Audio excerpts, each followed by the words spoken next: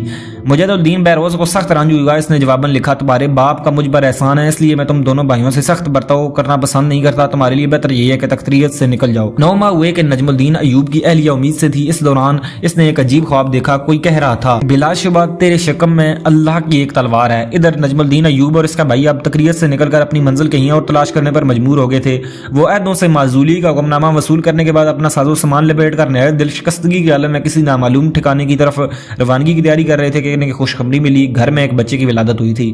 عام حالات میں یہ یقیناً سب کے چہروں کو خوشی سے گلزار کر دینے والی نوید تھی، مگر یہاں نجم الدین ایوب کا غم اس مسرت پر غالب تھا۔ اس کی سرکاری نوکری ختم ہو چکی تھی، منصب چھین لیا گیا تھا، سالہ سال کی کوشش اور محنت سے حاصل کردہ مقام خاک میں مل گیا تھا، خاندانی وقار پامال ہو چکا تھا۔ ایسے میں کوئی اچھی سے اچھی خبر بھی اسے خوش نہیں کر سکتی تھی۔ اس نے بڑی مایوسی کے عالم میں اس بچے کو اپنے لیے منحوس تصور کیا جس کی آمد پر اسے اپنے گھر سے بے گھر ہونا پڑ رہا تھا۔ ان پریشان کن حالات کا اظہار اس کے چہرے سے ہو رہا تھا۔ اس کی حالت دیکھ کر اس کے کاتب نے کہا، اجازت ہو تو کچھ عرض کروں؟ نجم الدین نے اس بات میں جواب دیا تو وہ بولا، معلوم ہوتا ہے آپ اس بچے کی ولادت کو نامبارک تصور کر رہے ہیں، مگر جو ہوا اس میں بچے کا کیا قصور ہے؟ تو اللہ کی تقدیر تھی، اور یہ بھی ہو سکتا ہے کہ بچہ کل ایک بہت بڑا بادشاہ بن جائے جس کی ساری دنیا میں شہرت ہو۔ غمزدہ نجم الدین ایوب اس بہلاوے سے کہاں بیل تھا۔ اس نے اس جملے کو محض ایک مذاق خیال کیا، البتہ اب اسے بچے پر پیار آنے لگا۔ غیب کا علم اللہ کے سوا کسی کو نہیں، اس کے سوا کون جاتا تھا کہ اس بچے کو دنیا کی تاریخ کے چند عظیم الشان فاتحین کی صف میں جگہ ملنے والی ہے۔ کسے خبر تھی کہ یہ اسلام کا وہ سپوت ثابت ہوگا جس کے کارناموں پر مسلمان ہمیشہ فخر کریں گے، یہ ایسا بادشاہ ہوگا جس کی شہرت تا قیامت رہے گی۔ تقریت کے قلعے کی سنگین وادیوں میں جنم لینے والے اس نومولود بچے کا نام یوسف رکھا گیا۔ یہی مستقبل کا صلاح الدین ایوبی تھا جس کے نام سے اس کے پورے خاندانوں اور ملت اسلامیہ کی تاریخ چمکنے والی تھی۔ یہ واقعہ 532 ہجری مطابق 1138 عیسوی کا ہے۔ نجم الدین ایوب کو علم ہوتا کہ وہ کس فرزند کا باپ بنا ہے تو یقیناً اس کا رنج و غم مسرت و شادمانی کی انتہا میں تبدیل ہو جاتا، مگر ہر انسان کی طرح وہ بھی کل سے ناواقف تھا۔ وہ صرف آج کو دیکھ رہا تھا جس میں اس کے لیے کانٹے ہی کانٹے تھے۔ تقریت سے نکلتے ہوئے نجم الدین ایوب کو عماد الدین زنگی کے سوا اور کوئی سہارا نظر نہیں آ رہا تھا۔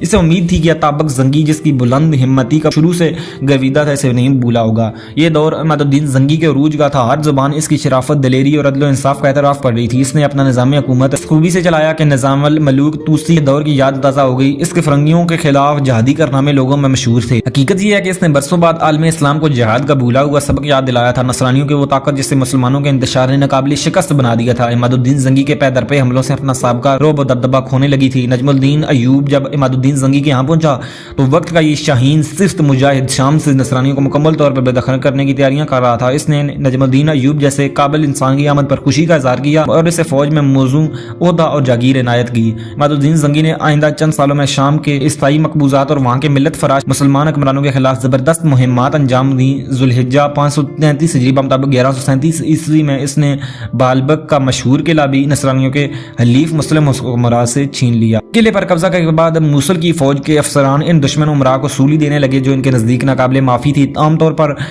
زنگی اپنے مخالفین سے اتنا سخت سلوک نہیں کرتا تھا، مگر بالبک کے عمرا نے قلعے پر اس افواج کے قبضے سے قبل شہر کے معلوم متاع اور ساز و سامان کے تمام ذخائر تباہ کر دیے تھے تاکہ حریف کا کوئی مالی فائدہ نہ ہو۔ اس لیے زنگی نے برا فروختہ ہو کر اس کی حرکت کے ذمہ داروں کو سزائے موت سنا دی تھی اور اب یہ قیدی سولے کے سامنے کھڑے تھے۔ ان میں سے ایک خوبصورت سن رسیدہ امیر بھی اپنے لڑکے کے ساتھ سزا کا منتظر تھا۔ لڑکے کا حسن و جمال چاند کو شرماتا تھا۔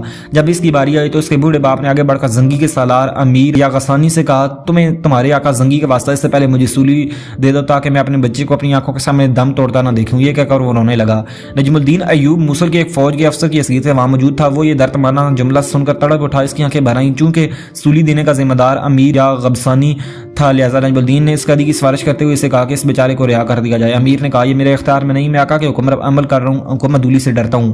بے چین نجم الدین ایوب زنگی کے پاس چاپ پہنچا، اسے یہ قصہ سنا کر قیدی باپ بیٹے کی رہائی کی درخواست کی۔ زنگی اتنا متاثر ہوا کہ اس نے تمام قیدیوں کو آزاد کر دینے کا حکم دیا اور ساتھ ہی نجم الدین کی شرافت اور احمدلی سے خوش ہو کر اسے بالبک جاگیر کے طور پر دے دیا۔ بالبک لبنان کا ایک تاریخی شہر ہے۔ یہاں قدیم مذاہب کے عبادت خانے اور بلند و بالا ستونوں پر ایسا عجیب و غریب محلات انسانوں کو صدیوں پرانے دور میں لے جاتے تھے۔ مقامی مقامی لوگوں کے مطابق ان محلات میں سے ایک حضرت سلیمان علیہ السلام کا تعمیر کرتا تھا۔ حضرت الیاس علیہ السلام کی قبر بھی اسی شہر میں بتائی جاتی تھی۔ دمشق سے حمص جانے والی شہرہ کی وجہ سے اس کی عسکری حیثیت بھی غیر معمولی تھی۔ موسم کے لحاظ سے یہ شام کا سرترین علاقہ ہے جو سطح سمندر سے 3700 فٹ بلند ہے۔ اس کی آبادی ایک مضبوط فصیل سے گھری ہوئی ہے جس کے مغربی کونے میں پر بالبک کا تاریخی قلعہ تھا۔ شہر کے اطراف میں میلوں دور تک سرسبز کھیتوں اور خوشنما نخلستانوں کا سلسلہ تھا جنہیں لبنان کے پہاڑوں سے نکلنے والا چشمہ راس العین سیراب کرتا تھا۔ ادھر عماد الدین زنگی نصرانیوں سے فیصلہ کن جنگ کرنے کے لیے دمشق پر قبضہ کرنا ضروری سمجھتا تھا جو بالبک سے صرف 36 میل کے فاصلے پر تھا۔ اس کا حاکم نصرانیوں کا حلیف تھا۔ زنگی کے نزدیک اس کے وجود نصرانیوں سے کم خطرناک نہیں تھا۔ زنگی سے پہلے بھی دمشق پر زور آزمائی کر چکا تھا مگر اس کی مہم ناکامی کا شکار ہوئی تھی۔ تاہم بالبک جیسے مضبوط قلعے کو اپنی آخری سرحد بنانے کے بعد وہ کسی بھی مناسب موقع سے فائدہ اٹھا کر دمشق پر اچانک حملہ کر سکتا تھا۔ 534 ہجری مطابق 1140 عیسوی میں عماد الدین کو دمشق کے حاکم جمال الدین کی موت کی خبر ملی۔ دمشق میں تھوڑی مدت میں کئی حکم تبدیل ہوئے تھے۔ تاج الملوک نے 526 ہجری تک، شمس الملوک اسماعیل نے 529 ہجری تک اور محمود شہاب الدین نے 533 ہجری تک حکومت کی تھی۔ اس کے بعد جمال الدین محمد اپنی حکومت کے پہلے سال ہی فوت ہو گیا۔ زنگی کو جو ہی اس کی موت کا پتہ چلا اس نے اسی وقت دمشق کا محاصرہ کر لیا مگر جمال الدین کے بیٹے مجیر الدین نے اپنے باپ کی مسند پر بیٹھتے ہی زنگی سے مقابلے کے لیے عیسائی قلعہ داروں کو مدد کے لیے بلا لیا۔ زنگی نے نصرانیوں کی آمد کی اطلاع پا کر محاصرہ اٹھا لیا اور اس طرح یہ مہم بھی کامیاب نہ ہو سکی۔ اسی سال اس نے دوبارہ دمشق پر حملہ کیا مگر یہ کوشش بھی ناکام رہی۔ دمشق پر مجیر الدین کی حکومت 549 ہجری مطابق 1154 عیسوی تک برقرار رہی۔ اس کے باپ کے دور میں سارا انتظام نائب معین الدین انس کے پاس رہا جو 544 ہجری مطابق 1179 عیسوی میں فوت ہوا۔ بالبک پر قبضے کے بعد کئی سال تک عماد الدین زنگی اپنی ریاست کے اندرونی معاملات سلجھانے میں مصروف رہا اور اس نصرانیوں کے خلاف فوج کشی کا موقع نہ مل سکا۔ اسے اس بات کا شدت سے احساس تھا کہ اس کا کام ادھورا ہے مگر اس سے پہلے عراق کی سرحدوں کو لاحق خطرات کا تدارک ضروری تھا۔ چند سال بعد جب وہ الجھے ہوئے اندرونی مسائل سے فارغ ہوا تو اس کے سامنے سب سے پہلا ہدف اڈیسا کی عیسائی سلطنت تھی جو شام سے لے کر ایشیائے کوچک اور عراق تک پھیلی ہوئی ہے۔ رقبے کے لحاظ سے یہ تمام عیسائی ریاستوں سے وسیع تھی۔ دریائے فرات کے مشرق میں یہ البیرت سروج اور کرادی سے ماردین کے نواح تک پھیلی ہوئی تھی اور روحا اس کا مرکز تھا۔ دریا کے مشرق میں یہ تل باشر عین تاب اور عزاز تک پھیلی ہوئی تھی۔ اس کا حکم جوسلین دوم اپنے باپ جوسلین اول کی موت کے بعد تخت نشین ہوا تھا۔ ایک درندہ سخت انسان اور نہایت متشدد عیسائی تھا۔ اسلام دشمنی اس کی گٹی میں پڑی ہوئی تھی۔ اس کے سپاہیوں کی لوٹ مار اور دہشت گردی سے گرد و نواح کی اسلامی آبادیاں سخت پریشان رہتی تھیں۔ عماد الدین زنگی نے اڈیسا کے مرکز روحا پر قبضہ کے لیے بڑی حکمت عملی سے کام لیا اور اس قلعے کی اہمیت اور مضبوطی سے وہ خوب واقف تھا۔ اس لیے براہ راست وہاں کا رخ کرنے کی بجائے اس نے دیار بکر کی طرف پیش قدمی کی اور وہاں ایک قلعے کا محاصرہ کر لیا۔ جوسلین جو کہ عماد الدین کی فوج کی نقل و حرکت کی خبر سن کر پریشان ہو گیا تھا، یہ دیکھ کر بے فکر ہو گیا کہ مسلمان فوج کردستان کی طرف نکل گئی ہے۔ اب وہ روحا کو چھوڑ کر تفریح کے لیے اپنی جاگیر تل باشر چلا گیا۔ جاسوسوں نے فوراً یہ اطلاع زنگی کو پہنچائی اور وہ بجلی کی طرح کردستان سے روحا کی فصیلوں کے سامنے آن پہنچا۔ زنگی نے فوج کی ہمت بڑھانے کے لیے اعلان کیا، میرے ساتھ دسترخوان پر کھانا صرف وہ کھائے گا جو قلعے کے دروازے پر حملہ کرنے میں میرے ساتھ ہوگا۔ سپاہی زنگی کے حملے کی تیزی سے خوب واقف تھے، چنانچہ جانتے تھے کہ امیر کے شانہ بشانہ حملہ ور ہونا ہنسی کھیل نہیں، اس لیے سب چپ رہے۔ صرف ایک امیر اور ایک لڑکے نے ساتھ دینے کا وعدہ کیا۔ کسی نے لڑکے کو جھڑکا کہ تیرا واقعہ کہا؟ زنگی نے ٹوک کر کہا، رہنے دو، باخدا مجھے اس کے چہرے پر لکھا نظر آ رہا ہے کہ یہ پیچھے رہنے والا نہیں۔ اگلے دن روحا کے دروازے پر حملہ شروع ہوا۔ سب سے پہلے زنگی اور اس امیر اور اس لڑکے نے گھوڑوں کو ایڑ لگا کر دھاوا بول دیا۔ ادھر سے ایک نائٹ نے پہلو سے آ کر زنگی پر وائر کیا مگر امیر نے یک دم سامنے آ کر زنگی کو بچا لیا اور خود شہید ہو گیا۔ اس کی شجاعت دیکھ کر پوری فوج میدان میں کود پڑی۔ شہر کا سختی سے محاصرہ کرنے کے بعد 28ویں دن منجنیقوں کے ذریعے فصیلوں کو توڑ دیا گیا۔ اسلامی فوج روحا میں داخل ہو گئی اور شدید جنگ کے بعد اس پر قابض ہو گئی۔ عماد الدین زنگی نے شہر والوں سے نہایت فیاضانہ سلوک کیا اور تمام قیدیوں کو رہا کر دیا۔ یہ شاندار فتح 6 جمادی الثانیہ 539 ہجری مطابق 23 دسمبر 1144 عیسوی کو نصیب ہوئی۔ اس کی اہمیت کے پیش نظر مورخین اسے فتح الفتوح کے نام سے یاد کرتے ہیں۔ عالمی اسلام میں اس پر خوشیاں منائی گئیں اور زنگی کا نام بغداد کے خطبے میں شامل کر لیا گیا۔